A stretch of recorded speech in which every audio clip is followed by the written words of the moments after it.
Bonjour à tous ceux et toutes celles qui viennent. Donc, je suis David Guillochot, directeur général de Zest, et un petit peu activiste depuis pas mal de temps sur les sujets HR for Good.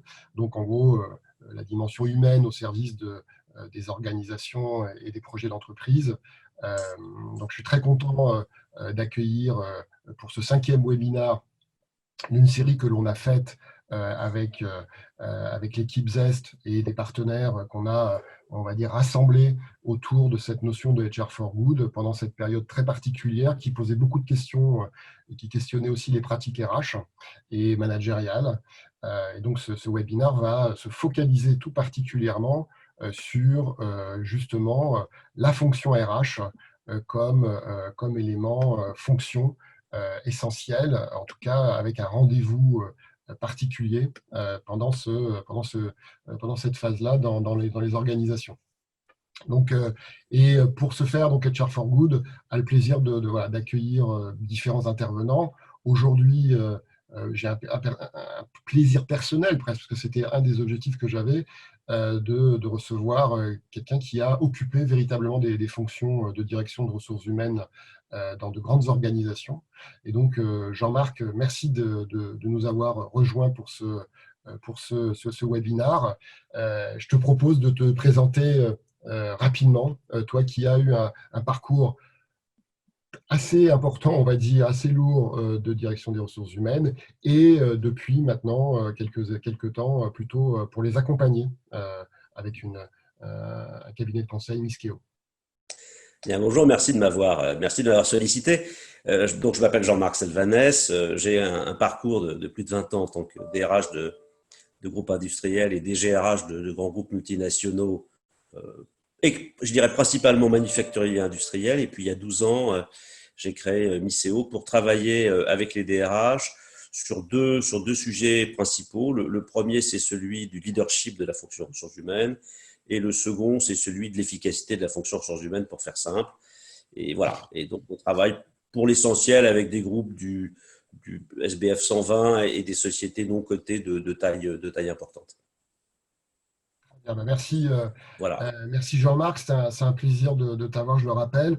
Donc Zest, pour ceux qui ne connaissent pas très rapidement, est un fournisseur d'une solution digitale et web et mobile pour accompagner les organisations, quelle que soit leur taille, leur secteur d'activité, dans la manière de mobiliser finalement le facteur humain, de les écouter, de collaborer avec eux, de les faire réussir dans leurs tâches, dans leurs activités, et donc de rendre l'organisation finalement plus épanouissante pour les individus qui la composent et les collectifs, et puis tout simplement plus performante. Voilà, donc on a le plaisir d'accompagner des très grandes organisations comme des organisations plus agiles comme des startups par exemple. Voilà. Donc très heureux d'être là puisque on est un petit peu dans cette actualité au fil de l'eau avec nos clients et ces moments, ces webinaires avec vous nous permettent de prendre un peu de recul et d'avoir des interventions extérieures qui nous enrichissent dans cette période très particulière que nous vivons depuis quelques temps. Donc, par rapport aux objectifs qu'on va avoir à cœur de suivre avec Jean-Marc, il y a cet objectif premier de vous donner un petit peu un décryptage un petit peu des défis, voilà, en faisant cette prise de recul de l'agenda finalement de la direction des ressources humaines. Et puis, on va, chemin faisant, avoir identifier des bonnes pratiques qui pourront certainement vous aider dans vos organisations à réussir ce challenge, ce défi tout à fait inédit. Voilà. Alors, la première chose pour commencer, c'est peut-être de se dire tout simplement qu'on vit une époque extraordinaire. On n'a jamais vécu ça. Je pense que ça, peu de gens pourraient dire le contraire. 4 milliards de personnes qui ont été complètement confinées, donc un phénomène totalement mondial qui touche à la fois le domestique et le professionnel, qui a une dimension pas que économique, mais très très fortement et en premier sur la santé et la sécurité des personnes. Donc, on a un phénomène qui est sans commune mesure.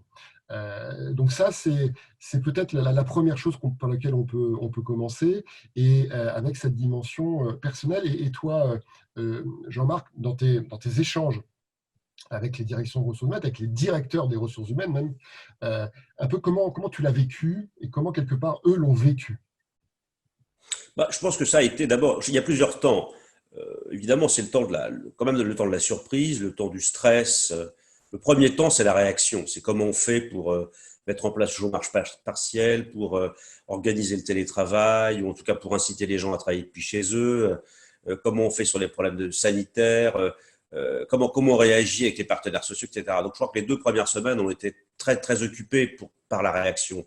Puis ensuite, on a une deuxième époque où les DRH ont été beaucoup plus disponibles à la discussion, qui était de se dire, bon, on s'assure de la pérennisation, je dirais, provisoire de ce que nous avons mis en place en phase de réaction, on commande des masques, on s'organise pour commencer à préparer la suite. Puis il y a une troisième phase qu'on a commencé à vivre en France hier, qui est celle du déconfinement, avec toutes les questions que ça pose. Et l'entreprise se rend compte d'ailleurs que, au fond, c'est son contexte de vie, c'est son contexte qui fait qu'elle est aujourd'hui confrontée à des situations nouvelles. Euh, sur le lieu de travail, on a organisé la sécurité. Ce qu'on ne peut pas organiser, c'est la sécurité dans les transports en commun, c'est la sécurité dans le fait de savoir si les enfants vont à l'école ou s'ils n'y vont pas, etc., etc. Et donc, ce déconfinement pose des tas de questions nouvelles à l'entreprise. Et puis, il y a aussi le quatrième temps qui a déjà commencé et qui va évidemment se développer au fil des mois, qui est qu'est-ce qu'on en tire comme enseignement pour après, quoi. Comment ça va changer notre organisation, et qu'est-ce qu'on peut déjà anticiper de ce qui sera demain. Donc voilà, donc des périodes très intenses pour tous les gens avec qui j'ai échangé, pour tout ce que j'ai lu, et je dirais mon ressenti personnel d'ancien opérationnel d'entreprise, pour bien mesurer ce que les gens ont pu et peuvent encore aujourd'hui traverser. Et en fait, enfin, pour aussi avoir eu pas mal d'échanges avec alors des DRH et des opérationnels de la fonction RH, c'est qu'ils ont fait feu de tout bois. En fait, ils ont eu, comme tu l'as dit, vraiment plusieurs phases, et ils ont été, pour une bonne part, un peu au centre des sujets, avec l'informatique, bien entendu, notamment liée au télétravail. Et donc, ça a été une période particulièrement intense pour cette fonction en particulier. C'est important, on parle des deuxièmes lignes comme population. Je pense que la fonction RH a clairement servi et sert encore de deuxième ligne dans les organisations, et c'est important de le rappeler. En fait, ce qu'on a dit finalement, c'est que les organisations sont en train d'ouvrir un chantier très important de l'organisation, de leur manière de fonctionner, de travailler. Et alors, c'est marrant parce que le film de Tati, Playtime, nous donne un espèce d'aperçu de ce que pourrait être l'organisation de l'open space. Alors, c'est un espèce de clin d'œil historique assez amusant, de dire, ben voilà, en fait, il avait prévu le Covid-19. Alors, les révisionnistes et fake news pourront peut-être utiliser ça, que c'est peut-être lui qui l'a créé, finalement.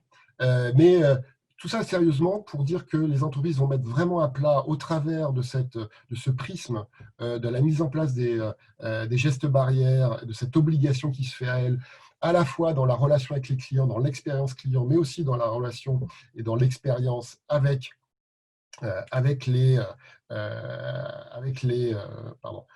les collaborateurs, dans les open space, dans les chaînes de production.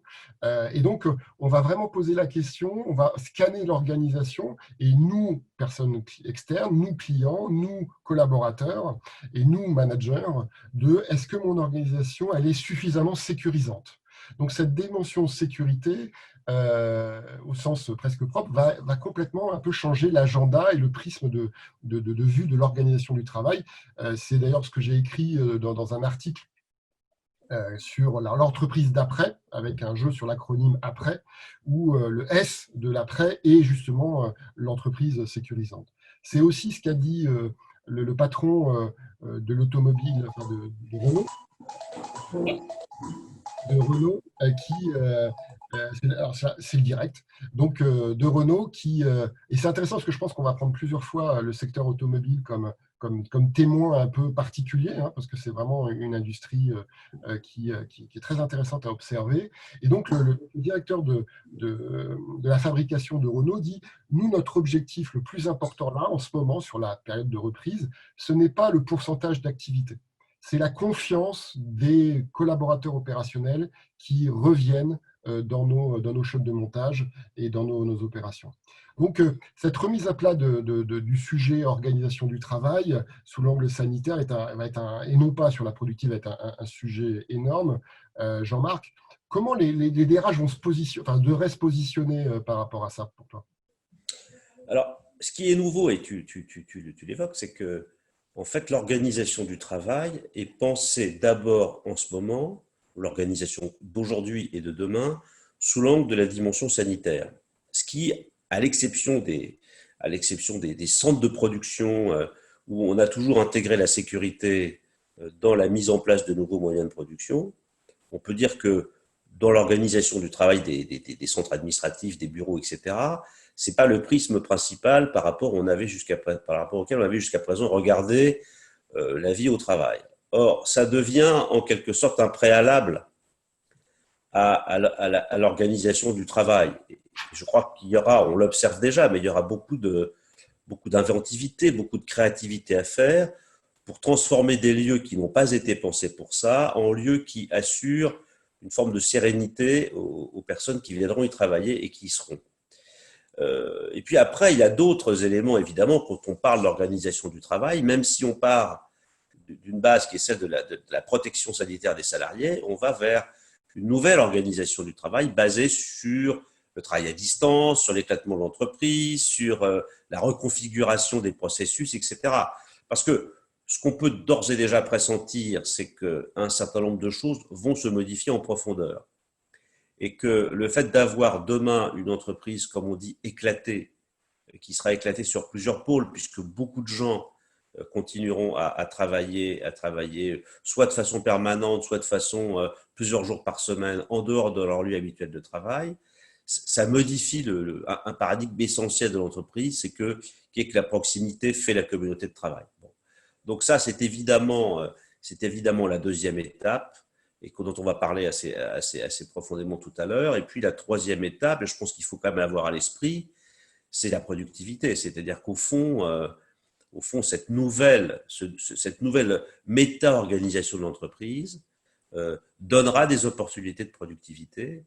Et je pense que nos entreprises vont y réfléchir assez rapidement, si tant est qu'elles n'aient pas déjà commencé à le faire. Donc des bouleversements sur l'organisation, sur les modes de management, sur la façon dont on travaille en équipe, sur la simplification des processus, sur la mise en place de workflow, sur des outils de management à distance, y compris dans les processus d'évaluation, le recrutement, la formation. On voit bien que par vagues successives, tous les aspects de l'entreprise vont être touchés et que la difficulté qu'ont aujourd'hui les DRH, c'est d'être à la fois un pied dans aujourd'hui et deux pieds dans demain. Et demain, c'est pas en 2025. Demain, c'est dans 2020, en 2021. D'ailleurs, on en parlera tout à l'heure, mais qu'un groupe comme PSA, par exemple, décide de dire qu'à compter du mois d'août, le travail à distance, le travail chez soi sera la règle, est un impact gigantesque dans une entreprise qui était connue pour être une entreprise manufacturière avec une présence très forte dans les grandes lignes de montage, etc. etc.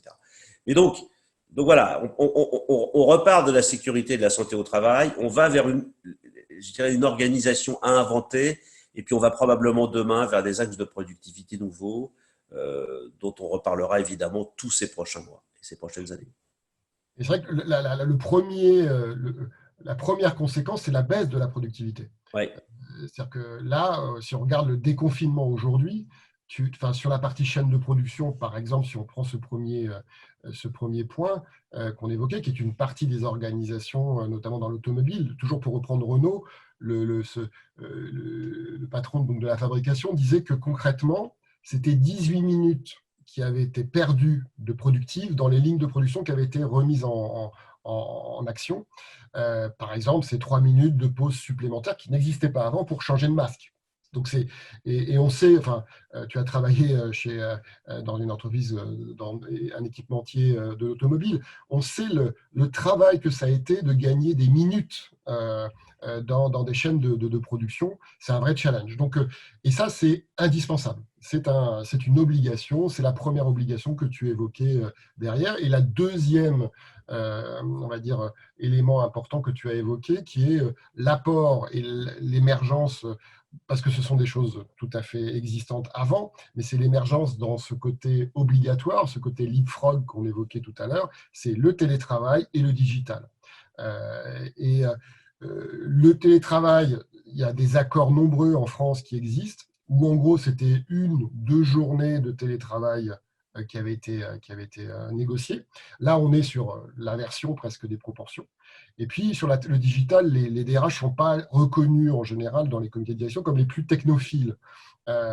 Comment toi, tu vois ça par rapport à ces 2 leviers de transformation que tu évoquais pour aller peut-être au-delà de la perte de productivité nécessaire pour la mise en place des gestes barrières? Moi, je dirais pragmatiquement qu'il faut anticiper les révolutions qu'on ne peut pas éviter. Et qu'en fond, ça ne sert à rien de se dire que peut-être on reviendra demain à la situation d'hier. Je pense que, et d'ailleurs, je reprends l'exemple du groupe PSA qui est quand même celui qui est le plus noticeable en ce moment, qui a un très grand groupe industriel. Mais il y en a d'autres qui ont déjà commencé. Je pense à Ipsos. Ipsos a dit on est 100% digital en 2022, par exemple. Voilà, c'est parti. Donc, je pense que beaucoup de groupes vont se dire maintenant, on ne va pas faire les choses avec un petit braquet. On va se projeter dans un environnement de travail différent, dans une nouvelle culture de travail. Et on ne va pas réfléchir, on va commencer. Engage and see. On y va, on regarde ce que ça donne et on continue. Et de ce point de vue-là, c'est à mon avis une magnifique opportunité pour la fonction ressources humaines parce qu'on touche à tout. Je veux dire, on touche à la fois au développement personnel, on touche à la relation des personnes avec les autres, la relation au management, la qualification des postes. On verra bien, et je crois que ça sera intéressant de le faire, on verra bien que le travail à distance sur un mode je dirais, de grande amplitude, de grande ampleur, nécessite probablement des qualités de communication, de clarté, de concision, d'interaction, de dialogue qui étaient peut-être moins exigées dans une étape antérieure. Donc, on voit bien que tout ça, ça va secouer un peu partout. Moi, je dirais que pour la fonction ressources humaines, il y a probablement 3 choses. D'abord, je pense qu'il faut avoir une ambition si on veut faire ça. C'est-à-dire qu'il faut se dire, nous marchons vers une entreprise digitale. Voilà, c'est parti. Le deuxième point sur lequel la fonction, donc je crois que la fonction doit promouvoir et proposer ce nouveau mode d'organisation à l'ensemble des équipes, à l'ensemble du management. Le second point, c'est de voir comment notre modèle d'entreprise, qu'on soit la distribution textile ou bien du service financier ou bien du manufacturing ou autre, ou du conseil, en quoi cette nouvelle organisation du travail qu'on pressent, en quoi elle impacte notre modèle et comment notre modèle est capable d'y trouver son compte, quelles vont être les difficultés que nous allons rencontrer dans l'exercice particulier de notre métier et qu'est-ce que ça veut dire. Et notamment, je pense à un phénomène que ici ou là on a noté, qui est le besoin d'échange, de créativité, d'innovation, qui aujourd'hui sont particulièrement privilégiés par des séances de travail en collectif, etc. Et donc, comme on va être éloignés des uns les autres, qu'est-ce qui va nous permettre de pouvoir maintenir une créativité, une réactivité, etc. etc. Donc, il me semble que ça, c'est vraiment très important, c'est-à-dire dans mon entreprise particulière, avec mon business model, comme on dit, quel est l'impact pressenti, etc., de ces nouvelles organisations du travail. Et puis, je pense qu'il y a un troisième point qui va aussi impacter la fonction ressources humaines, mais l'ensemble de l'entreprise, c'est la capacité digitale. C'est-à-dire, est-ce que nous avons les outils pour organiser le travail à distance, pour gérer au mieux l'entreprise éclatée? On sait très bien qu'un certain nombre de managers peuvent avoir encore aujourd'hui le sentiment que s'ils ne voient pas leurs équipes en train de travailler, devant eux, ils ont le sentiment que les gens ne font rien. Bon. Donc demain, évidemment, c'est un manque psychologique qu'il va falloir les aider à combler, mais on ne le fera pas uniquement avec des mots, on le fera avec des moyens, avec des outils. Donc je dirais que l'ambition, c'est fondamental. Je dirais que l'intelligence des situations est absolument fondamentale parce qu'on ne fera pas la même chose dans tous les métiers, on ne sera pas impacté de la même façon. La relation avec les clients que je n'ai pas évoquée ne sera pas tout à fait la même non plus.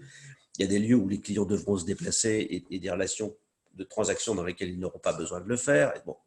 Et puis, il y a troisièmement, est-ce qu'on est équipé, quoi. Donc, les DRH se sont équipés au cours des 30 dernières années, se sont équipés en système d'info RH et les entreprises se sont équipées de systèmes d'information aussi. Mais demain, il me semble que la capacité d'interaction digitale à travers des outils intelligents va devenir essentielle. Si on n'a pas la capacité à le faire, on sera quand même très largement pénalisé.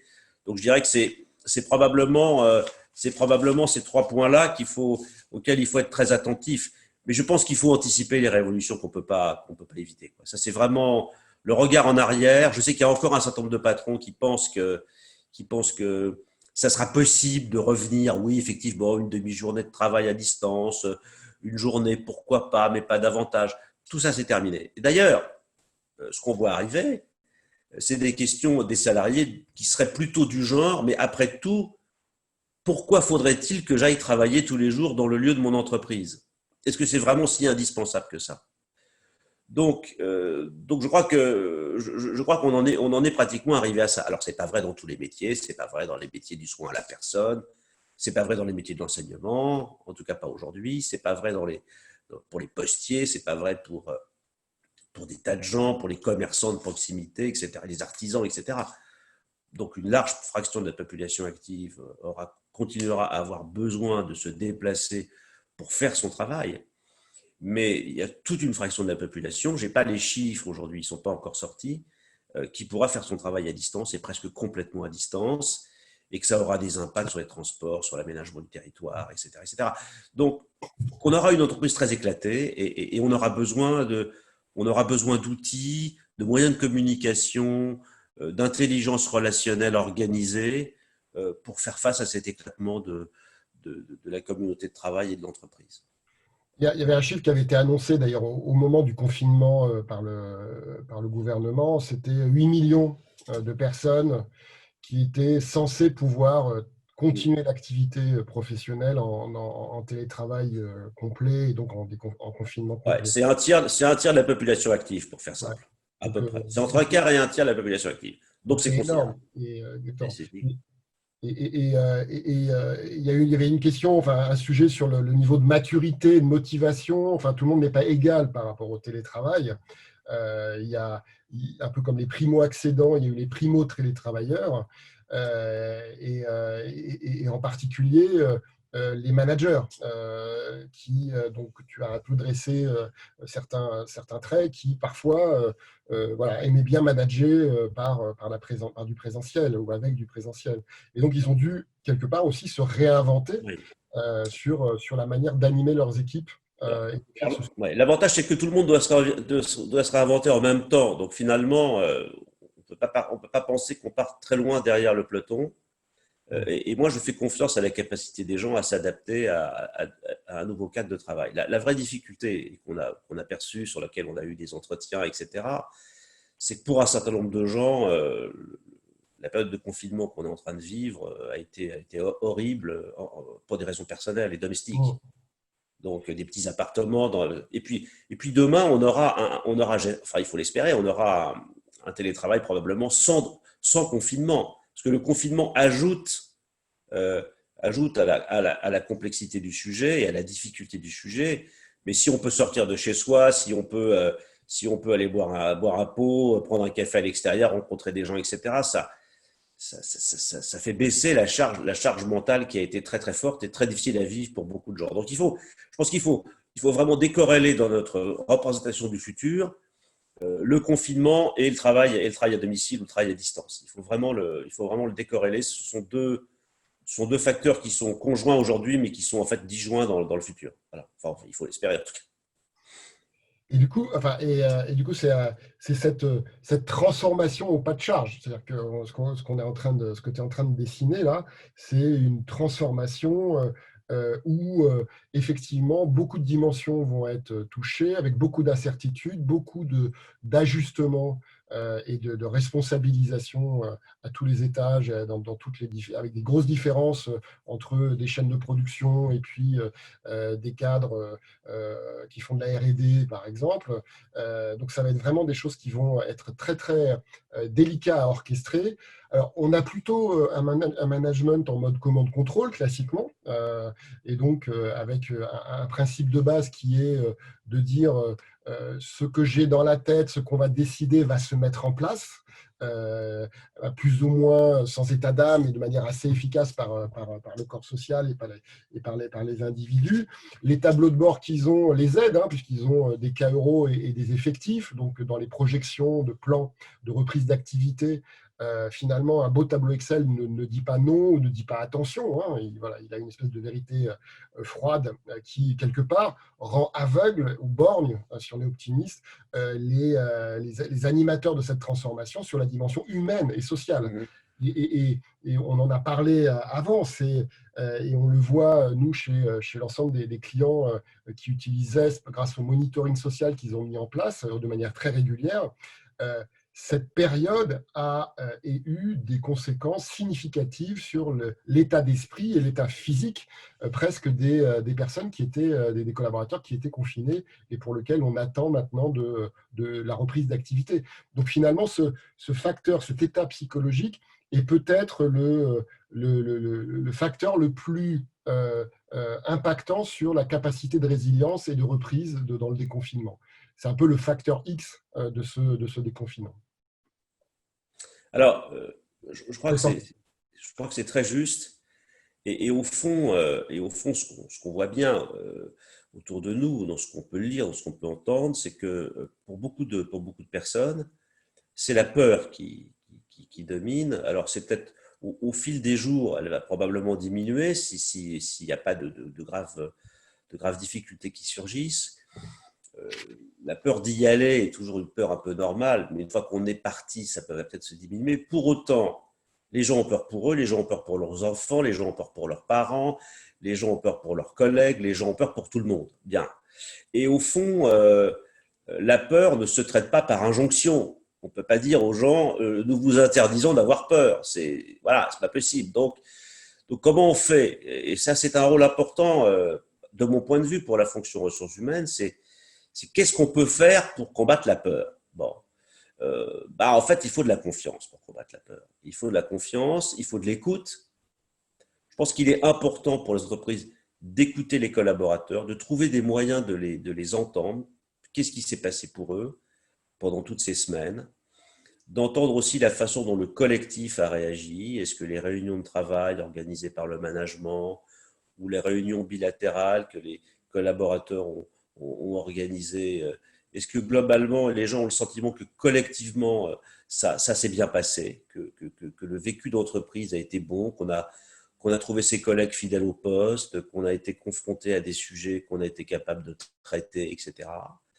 Le troisième point, c'est comment l'entreprise s'est comportée pendant cette crise. Est-ce qu'elle a été respectueuse? Est-ce qu'elle n'a pas été? Est-ce qu'elle a vraiment pris soin des personnes ou pas?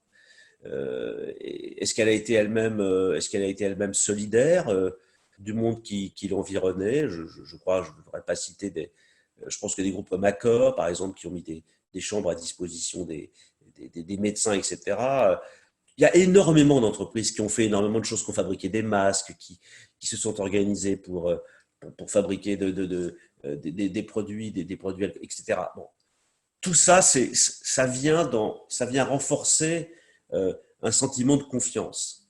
Et je crois que c'était une réponse. Le deuxième point, ou le troisième, c'est que les gens ont probablement interrogé leur relation à leur entreprise pendant ce temps-là. On le fait souvent pendant les vacances, dans les petits chemins creux ou au bord de la plage. On se dit, mais au fond, je vais rentrer dans 15 jours. Qu'est-ce que je vais faire là-bas? Qu'est-ce qui va se passer pour moi? Est-ce que c'est vraiment ça le sens de ma vie?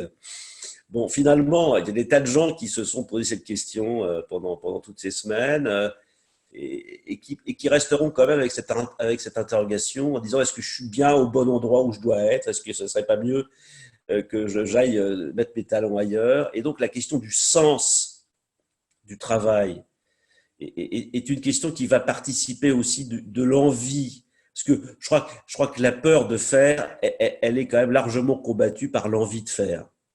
Et donc, il est très important à ce stade de reprise que l'entreprise puisse retrouver le sens, partager le sens avec les équipes et donner à chacun la vraie certitude qu'au fond, son travail vraiment a un sens et qu'il est bien placé là où il est. Et je crois que c'est un événement important. Donc, c'est pas à prendre comme une rentrée des classes, quoi. On n'a pas la maîtresse qui va distribuer les masques et les gants au moment le matin où on arrive, en même temps qu'il y a café, et puis tout le monde repart. Je crois qu'il y a tout ce vécu, comme on dit, qui fait partie de la reprise.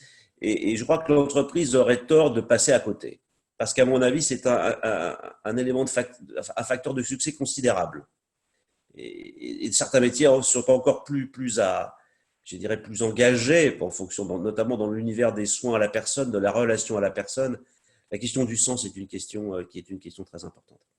Donc voilà. Donc la peur domine, mais la peur n'a pas vocation à dominer durablement. Elle peut être combattue, Bah, mais c'est vrai, pas par l'injonction. Voilà. voilà, Oui. ce que tu expliques bien, c'est que la peur se combat quelque part. Il y a une espèce de dispositif de réponse, d'accompagnement. Le pire, c'est de rien faire. Oui. Le pire, c'est l'injonction. Voilà, qui peut être en plus paradoxal par rapport à une réalité du vécu dans l'entreprise.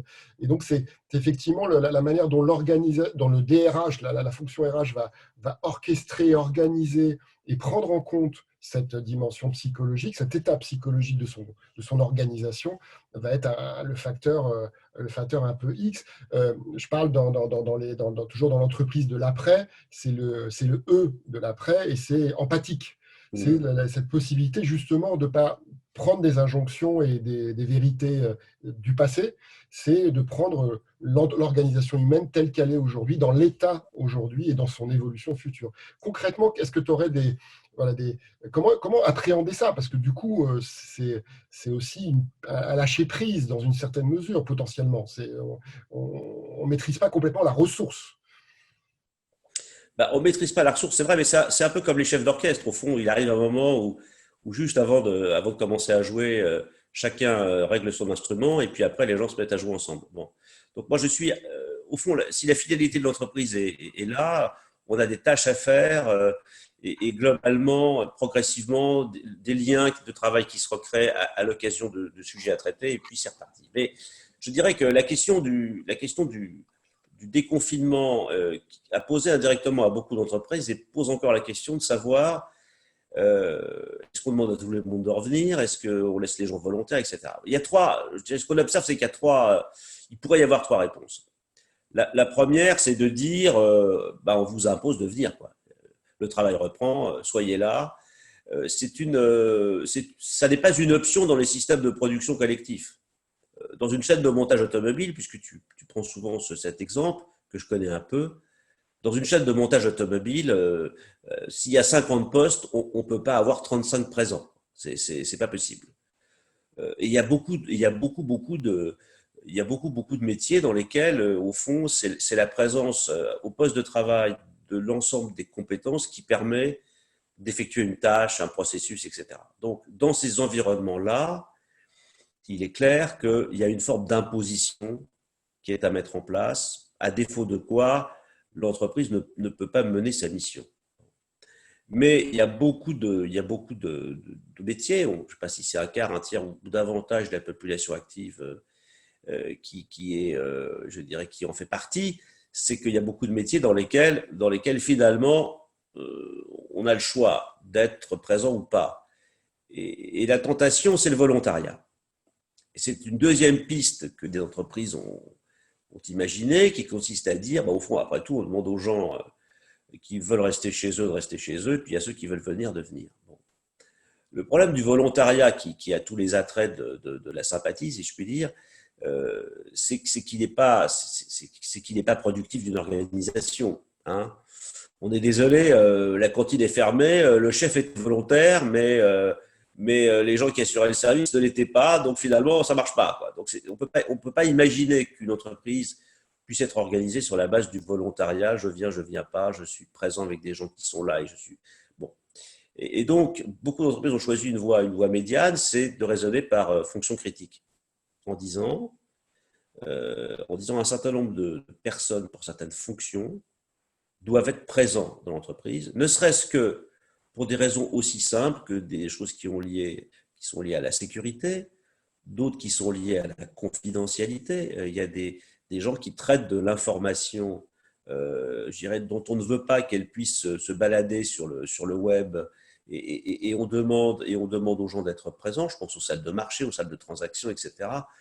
On voit difficilement mettre tout ça à distance. Donc, il y a des tas d'entreprises qui ont travaillé en disant les gens qui assurent la maintenance informatique, les gens qui font de la R&D sur 4K, etc. Tous ces gens-là ne peuvent pas faire ça à domicile. Donc, l'entreprise a listé toutes les fonctions pour lesquelles une présence physique était absolument obligatoire. Et dans ces cas-là, on a dit aux gens, bah, écoutez, il faut que vous soyez là. Voilà, et puis, on a discuté avec eux sur la façon dont on allait organiser les modalités de cette présence. Mais le débat, finalement, n'a pas vraiment eu lieu parce que les gens comprennent bien eux-mêmes qu'ils sont au cœur je dirais, la présence physique est au cœur de la capacité à faire. Et même chose pour des gens qui pilotent des projets transversaux dans lesquels une présence un peu nodale comme ça est une présence nécessaire. Donc, beaucoup d'entreprises ont travaillé comme ça, en disant on y va progressivement, on déconfine doucement, 10%, 15%, 20%, 30%. Pour revenir au sondage que tu évoquais tout à l'heure, dans les fonctions, je dirais, administratives ou les fonctions pour lesquelles on peut travailler assez aisément par télétravail, beaucoup d'entreprises espéreraient avoir 50% de leurs effectifs présents au 1er septembre. C'est un peu les ordres de grandeur qu'on a. Oh. Donc 10% aujourd'hui, puis on monte doucement, puis on arrivera à 50%, et peut-être 100% en janvier, si tant est que 100% devienne un objectif, ou soit encore un objectif en janvier, ce qui n'est pas certain. Donc voilà, alors ça pose des tas de problèmes, c'est-à-dire qu'il faut expliquer aux gens qui vont continuer à télétravailler et qu'on n'a pas besoin de les avoir sur place. Il faut expliquer à des gens qu'il faut qu'ils viennent travailler parce qu'on a besoin d'eux sur place. Il faut expliquer à des gens qui vont rester chez eux et qui ne vont pas travailler parce que globalement, pour l'instant, on n'a pas besoin d'eux. Ce qui pose des tas de problèmes, à quoi je sers, etc., etc. Donc, je crois qu'il faut mettre beaucoup de rationnel dans tout ça.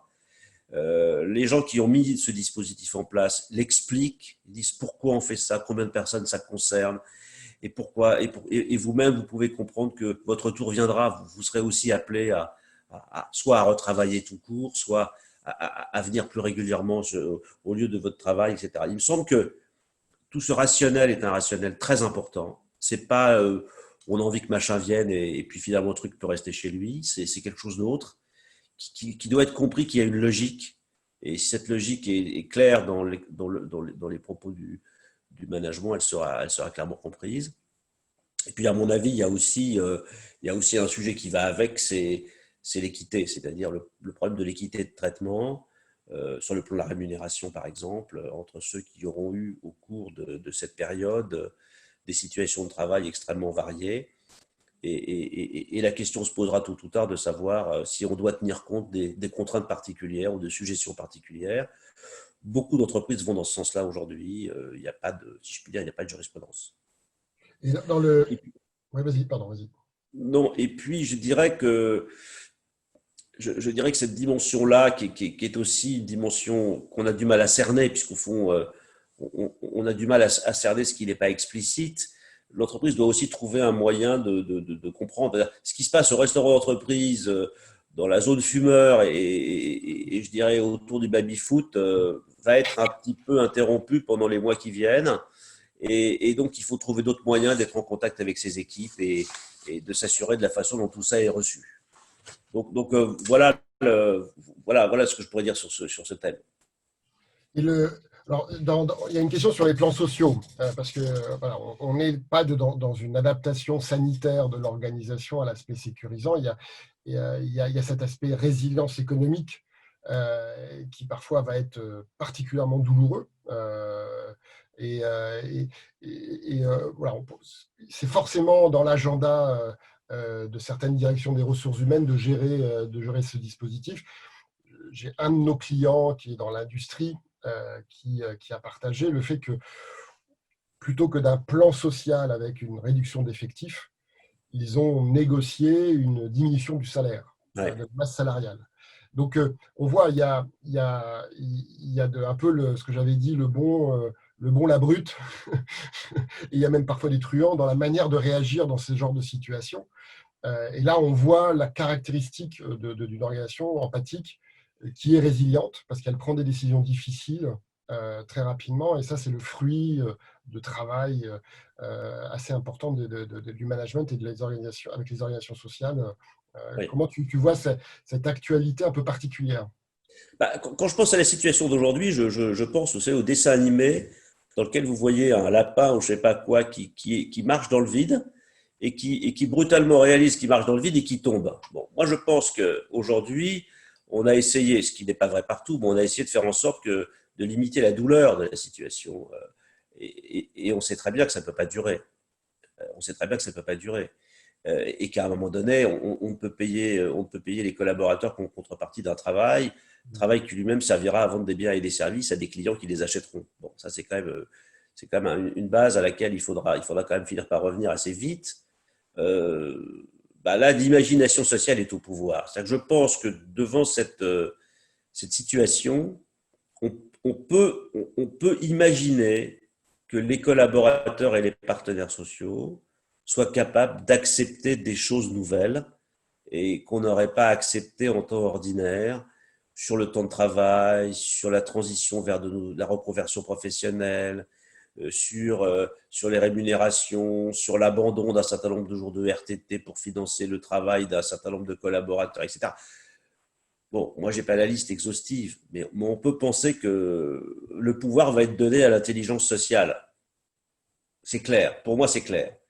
Et, et ça, les entreprises, bah, c'est leur culture qui va prendre la place. Mm. C'est leur sens de travail en commun qui va jouer. Donc, il y a pas de, à mon avis, c'est ce qui fait à la fois le confort et l'inconfort de ce qu'on vit, c'est qu'il n'y a pas de modèle. En fait, aujourd'hui, on invente tous les jours, partout, on va inventer des choses relativement nouvelles. Et c'est très intéressant, Bon, très motivant. et quelque part, enfin, ce qu'on dit, c'est que forcément, et c'est finalement peut-être ce qui est la chose en jeu après la santé et l'équation économique que tu rappelais justement, c'est le collectif, Oui, la communauté au travail. oui, Euh, et est-ce que finalement, c'est ça qui est en jeu? Et on le voit, tu l'as évoqué, sur la manière de traiter cette dimension collective, notamment les relations sociales avec les partenaires sociaux. Enfin, il y a des organisations qui n'ont jamais réussi à être constructives, on va dire, dans cette dimension-là. Elles ne le seront pas forcément dans ce moment où c'est impérieux et nécessaire, quoi. non, on peut être pessimiste, mais au fond, moi je pense que le contexte a des vertus transformatrices.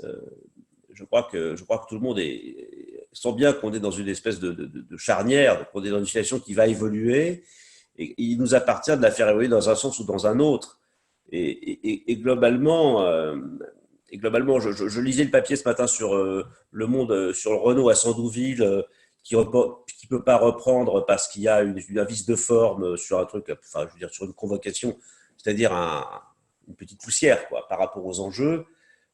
Je dirais que ça a été diversement apprécié par les collaborateurs et par les salariés, quoi. Donc je pense je crois qu'il y a il y a une prime à l'imagination, il y a une prime au dialogue, ce qui est pour la fonction ressources humaines, à mon avis, très intéressant. Il faut juste essayer d'ouvrir les portes de la créativité et probablement d'imaginer les choses un peu différentes. Mais de toute façon, on va imaginer. Prenons l'aménagement du temps de travail, par exemple. On aura déjà dans la même entreprise des gens qui seront là un jour par semaine, des gens qui seront là 3 demi-journées par semaine, des gens qui seront là tous les jours, des gens qui. Enfin, on explose complètement le cadre habituel de travail qui vient de la manufacture du 19e siècle. On est en train de revenir vers une organisation générale de travail qui s'apparente davantage à ce qu'a été l'organisation industrielle avant la création de l'usine. Mm. Finalement, on va rester chez soi, on va travailler, on aura un lien particulier d'entreprise. Il y a des questions de responsabilité et tout est à inventer ou à peu près. Et là-dessus, on peut penser que les gens seront imaginatifs et essaieront de tirer le meilleur des situations qui se proposent. Ceci étant dit, alors donc il y a des sujets que tu viens d'évoquer qui sont des sujets essentiels.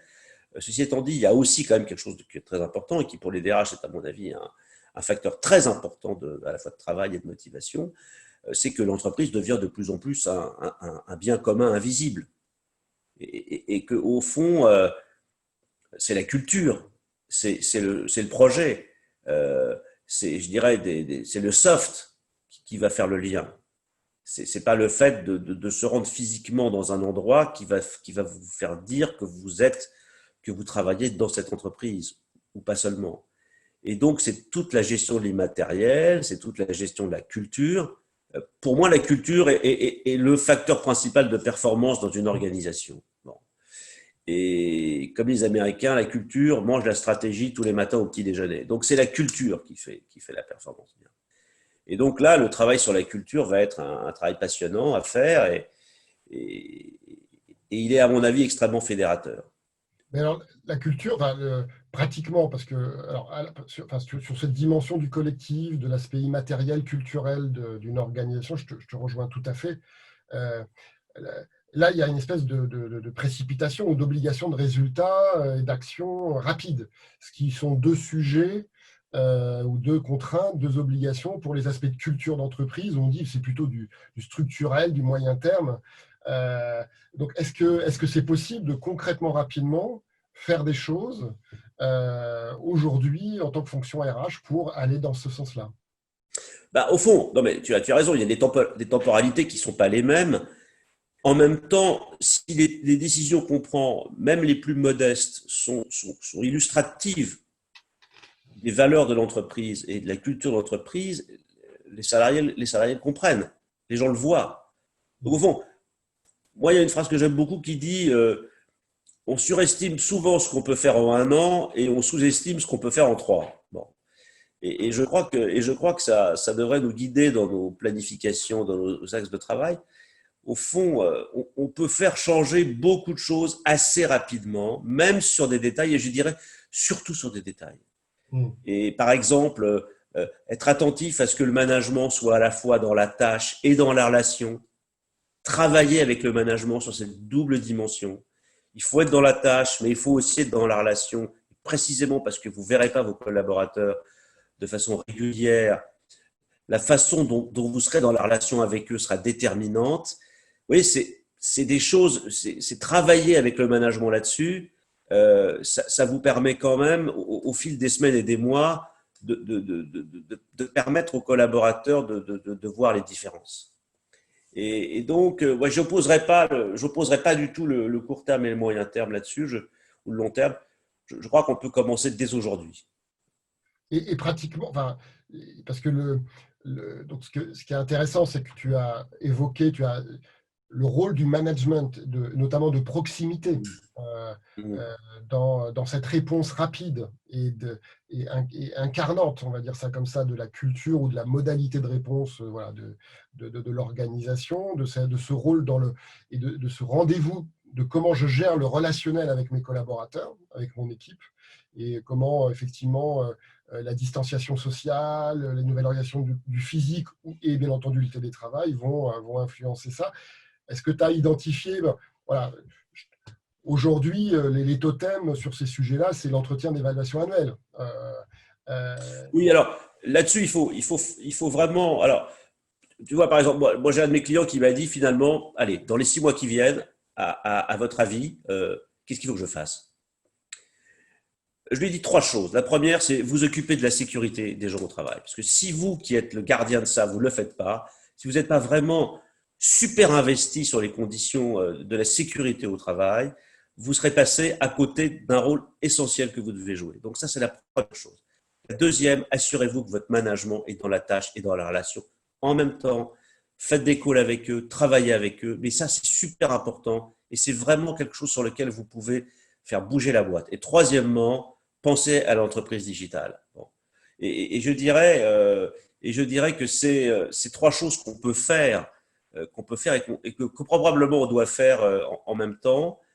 Alors après, la question effectivement des modalités de cet entretien, bon, je crois que le point annuel un peu cérémonialisé, la cérémonie du thé managériale dans laquelle on s'assied une fois par an pour parler pendant 3 heures, hier, aujourd'hui, demain, je ne dis pas qu'elle est ridicule parce que je pense qu'elle nous a permis de rentrer dans ce type de discussion sur un mode, je dirais, organisé et collectif.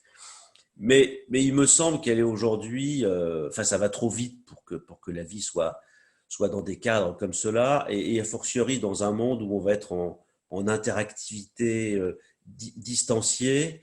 euh, il faut aller chercher l'occasion, il faut la fabriquer de façon douce, bien sûr, hein. Il ne faut pas emmerder les gens, mais il faut fabriquer une forme de relation qui permet, qui permet une conversation. Je pense qu'il faut, je le dirais parce que c'est le mot qui me vient, il faut passer de l'entretien à la conversation. Mm.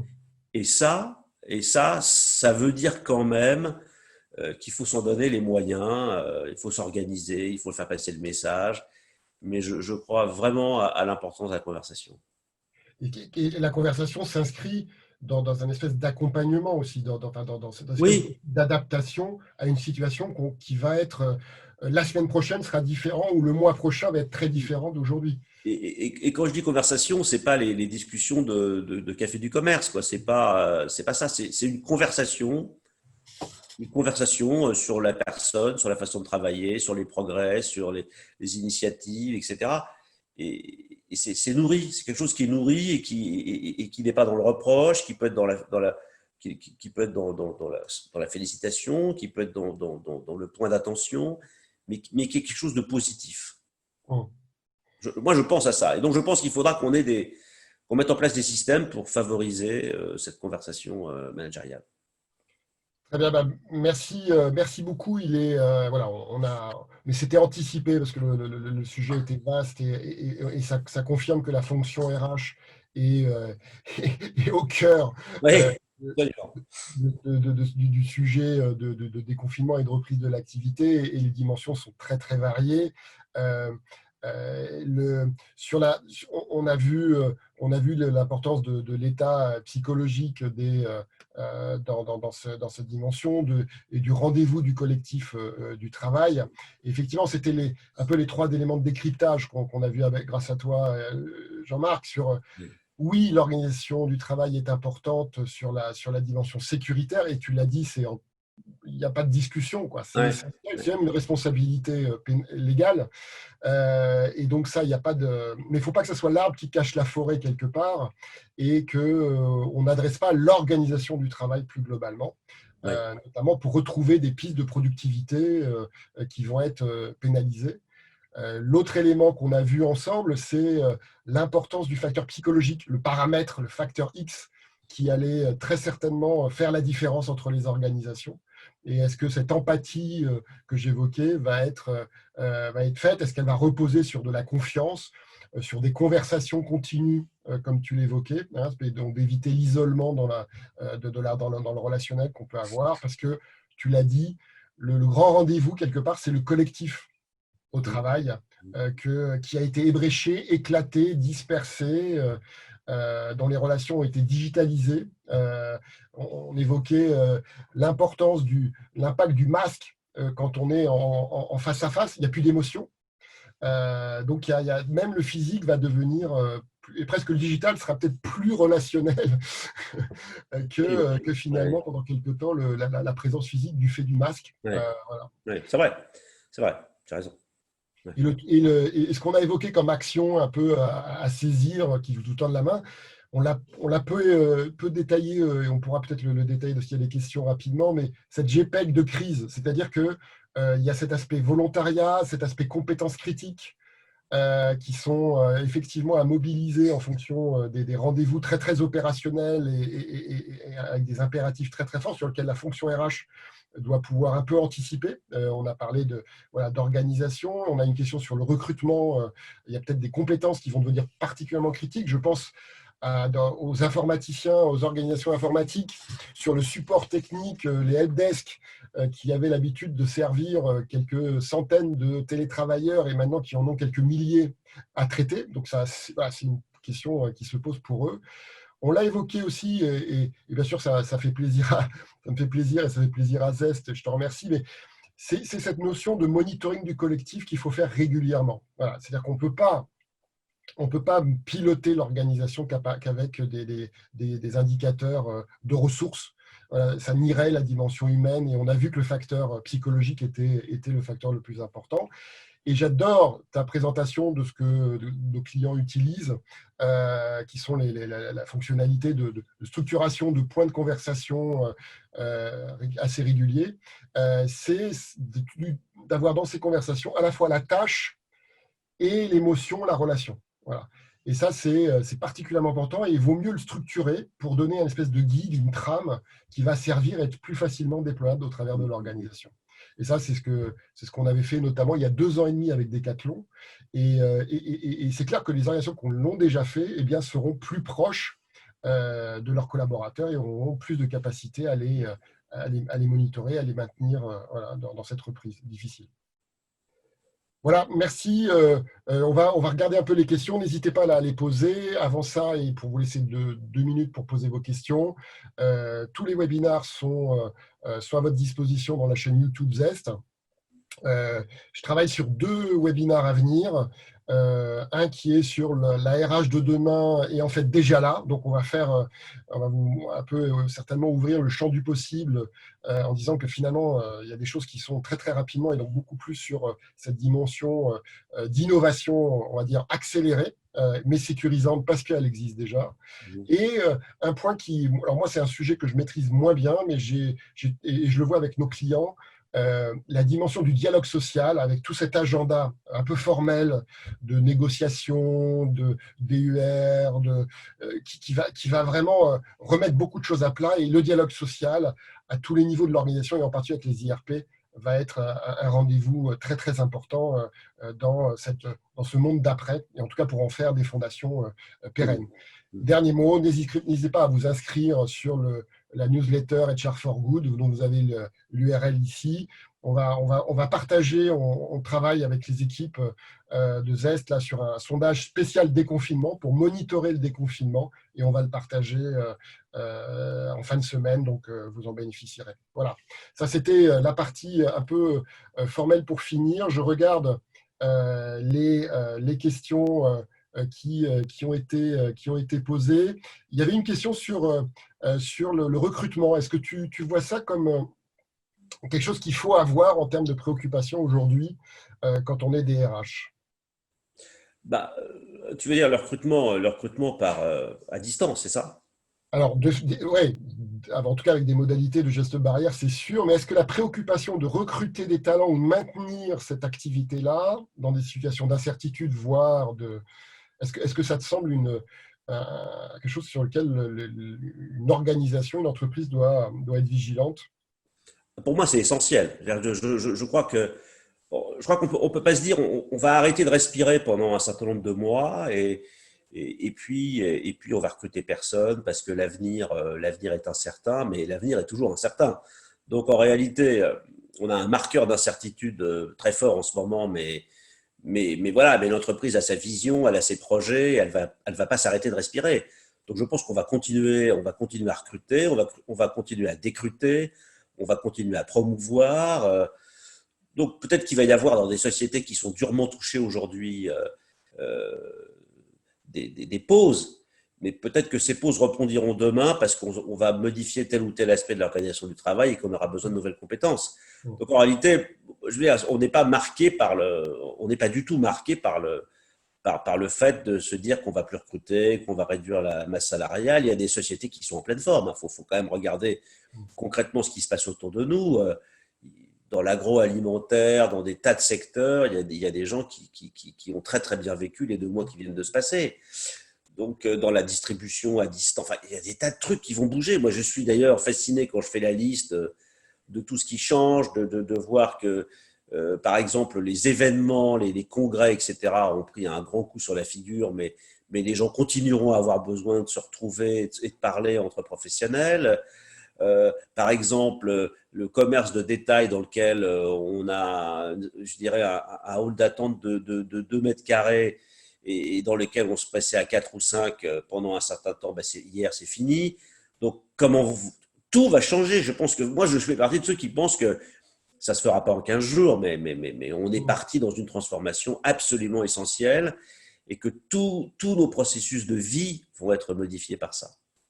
Tu le disais, c'est-à-dire que c'est cette GPEC de crise, c'est-à-dire que même une organisation qui est fortement impactée a forcément des compétences qui sont encore plus critiques dans sa survie, qu'il Absolument. va falloir certainement sécuriser pour ceux qui sont déjà dans l'organisation, peut-être promouvoir, comme tu l'évoquais, faire des réorganisations qui quelque part, les mettent peut-être un peu plus dans la première ligne et voire recrutent. Il y a Ouais. on a des clients que dans le retail, plutôt dans le textile, avec des dimensions de part de digital. Tu l'évoquais sur la partie organisation du travail, mais c'est aussi le modèle de vente. Certains ont bien compris que parce qu'ils n'avaient très peu de ventes via ce canal-là, elles étaient particulièrement plus fragiles que les consoeurs qui, elles, avaient une proportion de ventes par ce canal beaucoup plus importante. Oui, et puis n'oublions pas la leçon de l'expérience, même si on a 2 mois derrière nous, ce qui est quand même pas beaucoup, euh, probablement on s'est rendu compte qu'un certain nombre de fonctions étaient plus critiques qu'on ne l'imaginait et que d'autres l'étaient beaucoup moins qu'on ne le pensait. Donc quand je dis GPEC de crise, comme on a mis ce mot, parce qu'au fond, il sera intéressant de relire ce qui s'est passé en termes d'emploi, de compétences et de qualifications, parce qu'on s'apercevra probablement qu'il y a des compétences dont on a eu absolument besoin dans ce travail à distance, d'initiative, etc., qui n'étaient pas véritablement sollicitées, ou en tout cas formellement sollicitées parce que le processus tenait un peu la route tout seul. Et puis on s'est rendu compte là qu'il fallait probablement qu'il fallait privilégier une dimension d'initiative plus forte. On s'est rendu compte que les qualités de communication on a bien vu quand les gens se rencontrent pendant 1 heure, les digressions, les trucs, les machins, on invite les gens à être vraiment sur l'essentiel. Donc, on a bien vu que les capacités de communication pouvaient vraiment faire la différence. Et donc, probablement dans la relecture de ce qui s'est passé, de la façon dont l'entreprise a répondu à ses sollicitations, à interfacer avec ses clients, à gérer ses relations de travail, eh bien, on aura, à mon avis, des tas de choses à prendre. Alors, c'est une GPEC de crise, c'est une GPEC rapide, Mmh. c'est une GPEC comme ça, d'un regard, quoi, une quick GPEC, si je puis dire. Mais je trouve que ça sera intéressant à investiguer. Il y avait une question de Raph et je propose qu'on finisse avec cette question qui est sur l'importance de l'état psychologique, cette dimension dans l'organisation, voilà, et notamment de rétablissement de cette confiance. Euh, Comment concrètement on pouvait, quel dispositif mettre en œuvre. Donc moi, on a évoqué, j'en ai retenu 2 dans notre échange. Le premier, c'est il faut quelque part lui donner une réalité dans vos indicateurs de pilotage, c'est-à-dire que ce n'est pas des KRO et des effectifs qui suffisent. Donc ça, c'est ce côté, écoutez, les baromètres sociaux, vous faites une fois tous les 2 ans, voire tous les ans, c'est complètement obsolète. C'est un peu comme si vous faisiez du vélo en ne pensant qu'à la destination, quoi. Ça risque d'être un peu dangereux. Et puis l'autre point que tu as évoqué, c'est ce rendez-vous régulier de conversation où on mêle la tâche et l'émotion ou le relationnel entre le manager et son collaborateur. Ouais. Ils sont 2 façons de Ouais. rétablir aussi cette confiance de la construire.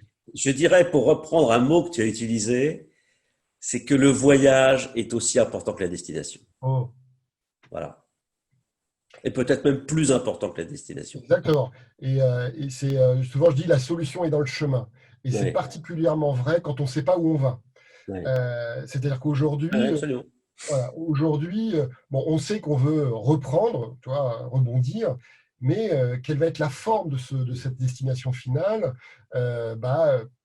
assez peu de gens la connaissent véritablement, et donc on ne sait pas la destination finale. On sait une espèce d'axe, de direction, et donc on a cet inconnu, et donc le chemin prend encore plus d'importance, Voilà. et Il faut surtout se quand on focaliser sur le voyage. Ouais, ouais. absolument. Donc je propose que ça soit notre conclusion. Merci. Encore un très grand merci, Jean-Marc, hein, pour cet échange, pour ce temps, pour cette préparation qu'on a fait en amont. J'ai l'impression que ça a plu à pas mal de nos participants, que je remercie aussi pour leur fidélité, pour ceux qui ont participé à plusieurs de nos webinaires. Il y en aura d'autres. Bienvenue aux petits nouveaux.